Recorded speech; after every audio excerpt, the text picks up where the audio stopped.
कि आदतें बदली जा सकती हैं, अपने आप को तब्दील किया जा सकता है, लाइफ स्टाइल को चेंज किया जा सकता है। ये मौका आया है, एक महीना है पूरा, 2-3 दिन 4 दिन आपकी रूटीन बिगड़ जाए ना सोने की,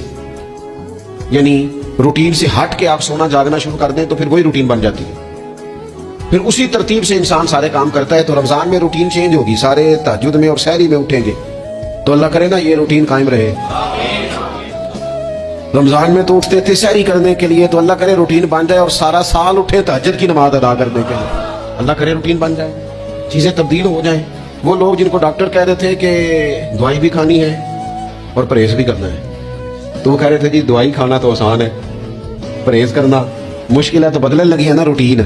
आ गया ना रमजान, परहेज का टाइम शुरू हो गया।